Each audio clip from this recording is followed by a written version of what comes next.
রাজনৈতিক কোন আন্দোলনের সাথে বিশ্ব জাকের মঞ্জিলের ন্যূনতম কোন সম্পর্ক নাই। এটা আপনাদের আমি স্পষ্ট আকারে জানাই দিলাম। কোন রাজনৈতিক দল, আমি একটা কথা ইঙ্গিতে অনেকে চিন্তা করতে পারছেন যে হয়তো আমরা হয়তো একটা দল করি না, এক কথাই বলে দিলাম, বাংলাদেশে নিবন্ধিত অনিবন্ধিত যত ধরনের রাজনৈতিক দল আছে, কোন ধরনের রাজনৈতিক দলের সাথে বিশ্ব জাকের মঞ্জিলের কোন সম্পর্ক নাই। বিশ্ব জাকের মঞ্জিলের কর্মকাণ্ড বিশ্ব জাকের মঞ্জিল থেকে যা পরিচালিত হয়।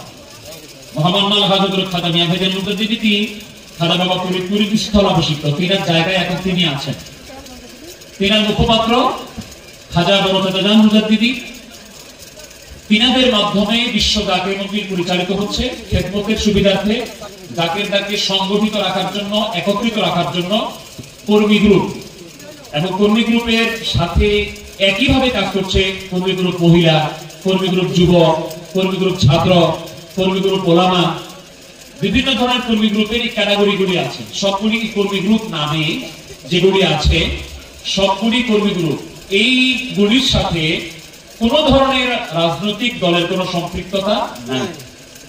মোহাম্মদ মিয়া ভাইজান মুজাদ্দিদি আমাদের মাথার তাজ, খাজা বাবা ফরিদপুরি কেবলা হুজুরের তিনি স্থলাভিষিক্ত, তিনার নির্দেশে আমরা চলছি, তিনার হুকুমে আমরা তরিকা করি। বিশ্ব জাকের মঞ্জিল তিনার নির্দেশে পরিচালিত হয়। বিশ্ব জাকের মঞ্জিলের প্রত্যেকটা অনুষ্ঠান তিনার নির্দেশে পরিচালিত হয়। তিনার এই কর্মকাণ্ডের সাথে কোনো রাজনৈতিক সম্পৃক্ততা নাই। অতএব রাজনৈতিক বক্তব্য দেওয়া, রাজনৈতিক আন্দোলন করা, কোন ধরনের কথাবার্তা আমাদের মধ্যে আপনারা হয়তো লক্ষ্য করেননি, ইনশাআল্লাহ লক্ষ্য করবেন না, কারণ এই প্রোগ্রামগুলি রাজনৈতিক প্রোগ্রাম না, এগুলি তরিকত চর্চার প্রোগ্রাম, ইসলামী প্রোগ্রাম, আল্লাহ রাসূলকে পাওয়ার প্রোগ্রাম। অতএব রাজনৈতিক বক্তব্য দেওয়ার জন্য রাজনৈতিক মঞ্চ আছে। যারা রাজনৈতিক বক্তব্য দিবেন করবেন বা আপনার রাজনৈতিক মঞ্চ সাজায় করেন, ওটা ভিন্ন বিষয়। এটা তরিকতের প্ল্যাটফর্ম, এটা আল্লাহ রাসূলকে পাওয়ার প্ল্যাটফর্ম, এটা কালবকে সংশোধন করার প্ল্যাটফর্ম, আত্মশুদ্ধি অর্জন করার প্ল্যাটফর্ম, ইবাদত বন্দেগী শিক্ষা করার প্ল্যাটফর্ম, আল্লাহ রাসূলের প্রেমে পাগল হওয়ার প্ল্যাটফর্ম। নামাজ কিভাবে আদায় করলে, কিভাবে একাগ্রতার সাথে আদায় করলে আসসালাতু মি'রাজুল মুমিনিন হবে, সেই শিক্ষা করার প্ল্যাটফর্ম হচ্ছে আল্লাহর ওলিদের দরবার, তার শীর্ষে বিশ্ব জাকের মঞ্জিল। অতএব সঠিক নিয়মে, সঠিক পদ্ধতিতে হুজুরদের নামাজ আদায় করা যদি শিখতে চান, জাকের মঞ্জিলে যান। যদি আল্লাহ রাসূলকে পেতে চান, জাকের মঞ্জিলে যান। ফরজ, ওয়াজিব, সুন্নত মুআক্কাদা, সুন্নত গায়রে মুআক্কাদার পাশাপাশি নফল, মুস্তাহাব বন্দেগী করে করে, যে নফল বন্দেগী করে করে আল্লাহর নৈকট্য অর্জন করা যায়। বুখারী শরীফের 963 পৃষ্ঠায় আল্লাহ নিজে বলছেন হাদিসে কুদসি, ইয়াতাকাররাবু ইলাইয়া বিন নওয়াফিল, নফল বন্দেগীর মাধ্যমে আমার নৈকট্য হাসিল করতে পারবা। ওইটা যদি শিখতে চান, তাহলে আমরা দাওয়াত দিচ্ছি বিশ্ব জাকের মঞ্জিলে, আমরা দাওয়াত দিচ্ছি একজন আল্লাহর ওলির দরবারে। অতএব আসুন সকল দ্বিধা দ্বন্দ্ব ভুলে গিয়ে, সকল ধরনের পরস্ত্রীকারতা ভুলে গিয়ে, দেশ আমাদের, এটা রাজনৈতিক মঞ্চ না, কিন্তু দেশকে ভালোবাসা, দেশের কল্যাণ কামনা করা, এটা আমাদের দেশের মানুষ হিসেবে সকলের কর্তব্য। অতএব আমরা সকলের প্রতি দোয়া করছি এবং অনুরোধ করছি, কোন ধরনের বিশৃঙ্খলতার সৃষ্টি আমরা নিজেরাও করব না, কাউকে না করার জন্য আমরা পরামর্শ দিব। দেশের একটা ক্ষতি হলে, দেশের একটা স্থাপনা নষ্ট হলে, দেশের একটা যে কোনো ধরনের উন্নয়ন কর্মকাণ্ড ব্যাঘাত হলে, এটা আমার দেশের লস, এটা আমার দেশের ক্ষতি, এটা আমার ক্ষতি। আমার দেশ যদি উন্নত রাষ্ট্র হয়, আমার দেশ যদি বিশ্বের দরবারে মাথা উঁচু করে দাঁড়ায়, তাহলে আমি বলতে পারবো আমি উন্নত বিশ্বের একটা দেশের নাগরিক। সে ধরনের চিন্তা করা, দেশ উন্নয়নে কাজ করা, এটা আমাদের কর্তব্য দেশবাসী হিসেবে। ইসলামের উন্নয়নে কাজ করা, ইসলামের যেন অগ্রযাত্রা হয়, ইসলামের মহিমা প্রকাশ পায়, এজ এ মুসলমান হিসেবে সর্বদাই এই চিন্তা করা আমাদের কর্তব্য। তরিকতপন্থী হিসেবে যেই তরিকা করে, যেই তরিকার মুরিদ হন না কেন, তরিকতপন্থী হিসেবে আপনার দ্বারায় আমার দ্বারায় আমরা যেই তরিকায় চলি ওই তরিকা সম্পর্কে মানুষের অন্তরে যেন বিরূপ মন্তব্য না হয়, বদনাম না হয়, সেটা খেয়াল করা আমাদের উচিত। আমার কথায়, আমার কাজে, আমার চলাফেরায় আমি যেই পীরের মুরিদ, আমার ওই পীরের জন্য বদনাম না হয়, এটা চিন্তা করা উচিত।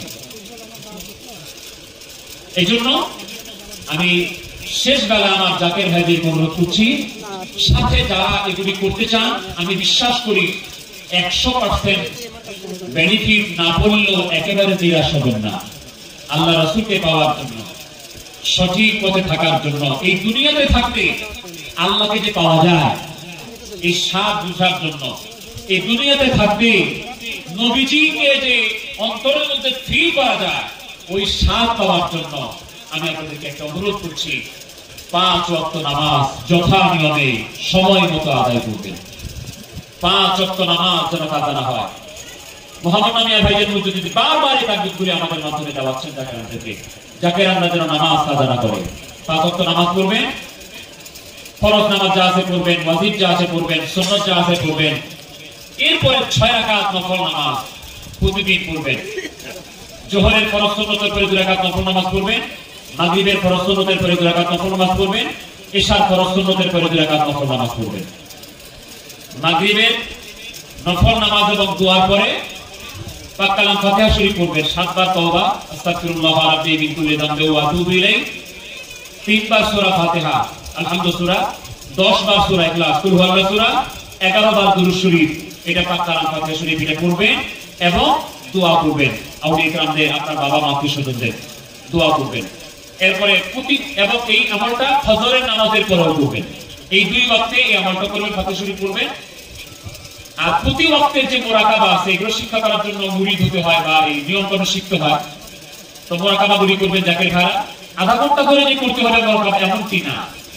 আপনি বসেন কয়েক মিনিট, 2-4 মিনিট খেয়াল কালবে ডুবান, আপন ফিরে আবেদা নেন, একটু খেয়াল করে আপনি কালবে একটু জিকিরের মধ্যে ডুবে থেকে 2-1 মিনিটের মধ্যে আপনি মুরাকাবার খেয়ালটা শেষ করতে পারেন। এশার নামাজ পড়ার পরে 500 বার দুরূদ শরীফ, কয়শো বার একটু বলো তো জাকের ভাইরা? 500 বার দুরূদ শরীফ। আর ফজরের খতম ফাতিহা শরীফের পরে 700 মর্তবা খতম শরীফ, এটা কি 100 বার দুরূদ শরীফ, 500 বার লা হাওলা ওয়ালা কুওয়াতা ইল্লা বিল্লাহ, আবার 100 বার দুরূদ শরীফ। এটার নাম খতম শরীফ। এই 700 মর্তবা খতম শরীফ এটা করবেন। রহমতের সময় উঠবেন, শেষ রাতে রহমতের সময় উঠে আমার আল্লাহকে প্রাণ ভরে রাখবেন, আমার নবীর মহব্বত অন্তরে পয়দা করার জন্য প্রাণ ভরে নবীকে রাখবেন। আপন পীর রাবেতা নিয়ে আউলিয়া কিরামদের পাকদের উসিলা করে মুরাকাবায় বসে অত্যন্ত বিনীতভাবে খেয়াল কালবি ডুবায়া কেবলা হুজুর বলেছেন যে বিশ্ব জাকের মন্দিরে যখন রহমত পান হবে তখন জিকিরে জমি হবে, তসবিহে তালে তালে জিকির হবে, কিন্তু বাড়িতে যখন জিকির করবেন তখন তসবিহ হাতে জিকিরে কবি করবেন, মনে মনে জিকির করবেন। এই রহমতগুলি পালন করবেন, আমলগুলি করবেন, তাহলে তরিকার স্বাদ পাবেন। এই আমলগুলি ভাইয়েরাও করবেন, বোনেরাও করবেন।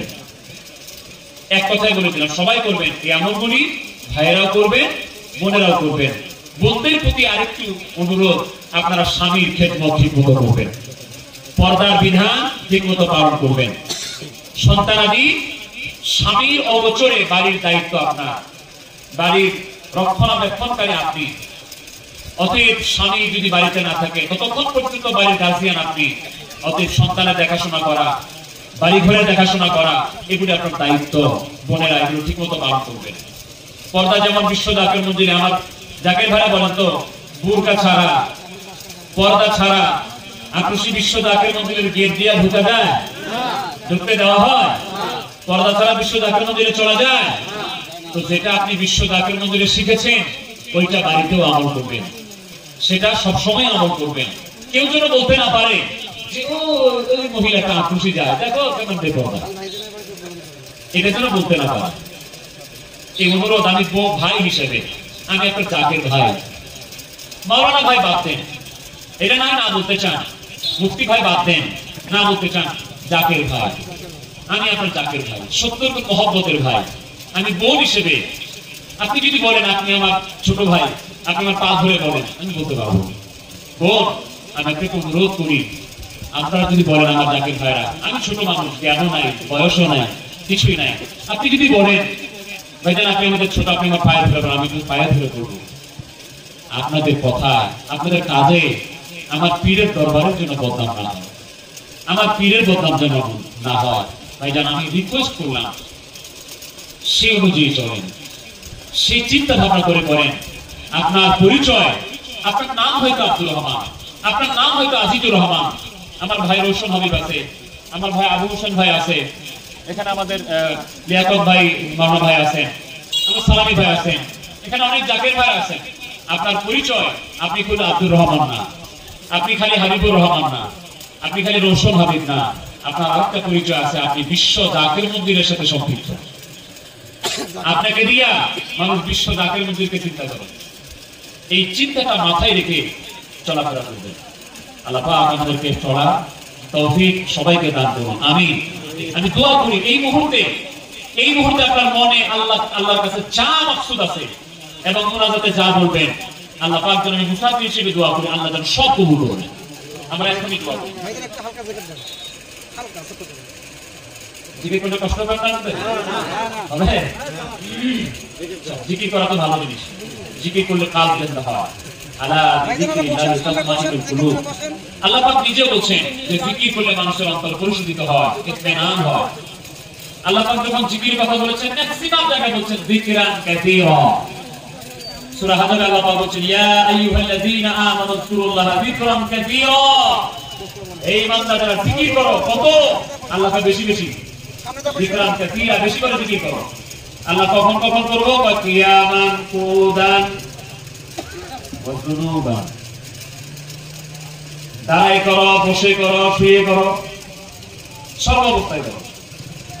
অতএব দিলকে চিন্তা করার জন্য, কালকে চিন্তা করার জন্য, আল্লাহকে স্মরণ করার জন্য, আমার আল্লাহর নাম স্মরণ করার জন্য একটু মহব্বতে কয়েক মিনিট জবানটা খুলে, একটু মহব্বত করে, প্রাণ খুলে, হৃদয় উজাড় করে, আমার মনে করেন যে এখানে মুফতি হামিদ হিসেবে নাম বলছি না, আত্মজিৎ বিশ্বের নাম বলছি না, আমি আমাকে যে আল্লাহ সৃষ্টি করছে ওই আল্লাহকে মন করে ডাকছি। একটু চিন্তা করেন তো ভাইজান, মাকে মা মা করে ডাক দিলে মা যদি শুনে কলিজা ঠান্ডা হবে না? বাবাকে বাবা, ও বাবা, বাবা করে ডাক দিলে বাবার কলিজা ঠান্ডা হবে না? আমার রাসূল বলছেন যে বান্দা আমার আল্লাহকে একবার স্মরণ করে, আমার আল্লাহ ওই বান্দাকে 10 বার স্মরণ করে। সুবহানাল্লাহ। ইসমে জাত আল্লাহ আল্লাহ আল্লাহ আল্লাহ আল্লাহ আল্লাহ আল্লাহ